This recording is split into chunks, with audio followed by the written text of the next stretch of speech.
masuk Mbak, silakan duduk. Iya Bu, makasih.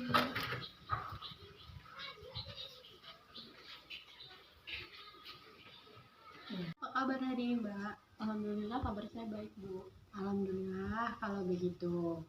Ngomong-ngomong, kayaknya ini masih jam pelajaran. Tapi kalau Mbak Sasa udah keluar, Bu Nina sedang ada tugas di luar Bu, jadi kami hanya diberi tugas untuk mengerjakan dan saya sudah selesai mengerjakannya. oh baik kalau begitu.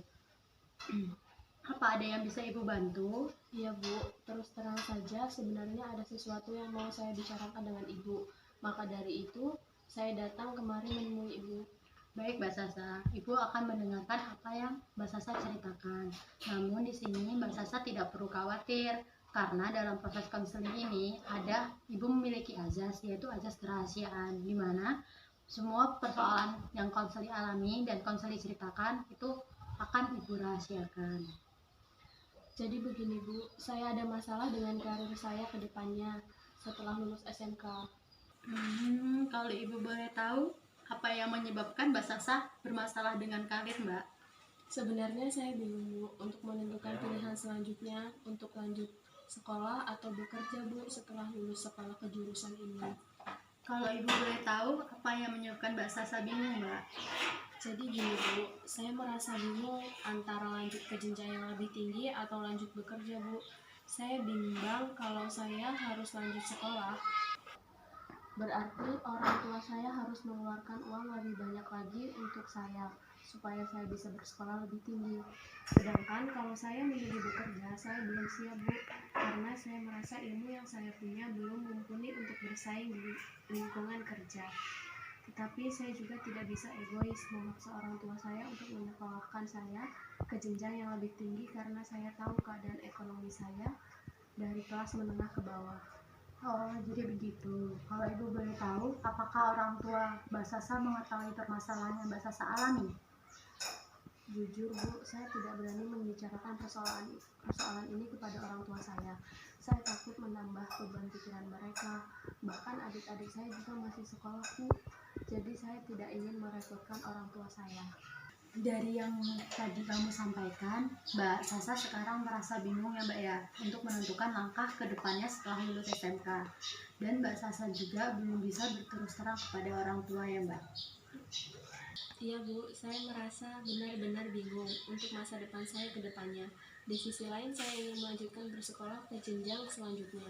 Namun biaya yang membuat saya tidak yakin Bu, dan di sisi lain saya juga ingin bekerja. Namun saya merasa tidak yakin kalau saya mampu bersaing dengan orang-orang yang lebih tinggi ilmunya dengan saya. Baik, jika Ibu ada di posisi Mbak Sasa juga, pasti Ibu akan merasakan hal yang sama yang Mbak Sasa alami. Lalu, langkah apa yang Mbak Sasa lakukan untuk selanjutnya? Dengan itulah saya datang kemari untuk meminta bantuan kepada Ibu.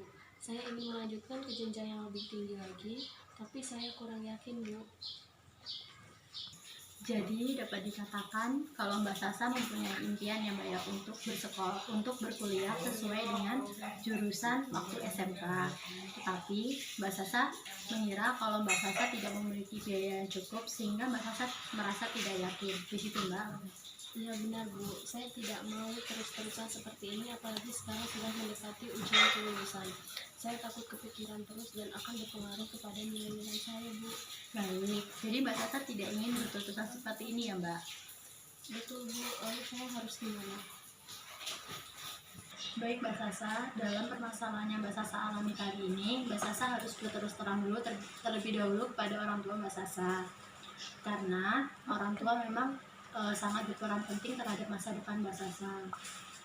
Akan tetapi, apapun keputusan yang telah diberikan kepada orang tua, Mbak Sasa harus berani dan siap menerimanya dan siap mempertimbangkannya juga. Terus, jika Mbak Sasa memang mempunyai masa depan yang Mbak Sasa impikan, Mbak Sasa juga tidak perlu sungkan untuk berjuang. Karena sekarang banyak kok Mbak kampus-kampus yang memang menyediakan beasiswa untuk mahasiswanya. Tapi Mbak Sasa juga harus bisa menunjukkan nilai-nilai yang baik supaya kampus juga yakin ketika memberikan beasiswa kepada Mbak Sasa. Begitu ya Mbak? Baik Bu, nanti saya akan mencobanya. Untuk memberanikan diri, saya menceritakan kepada orang tua saya. Dan saya juga akan berjuang untuk mendapatkan nilai yang terbaik. Baik, setelah melakukan proses konseling ini, apa yang Mbak Sasa rasakan, Mbak? Saya sudah merasakan lega, nyaman, tenang, bahkan saya memiliki keberanian untuk menceritakan permasalahan yang saya alami kepada orang tua saya, Bu.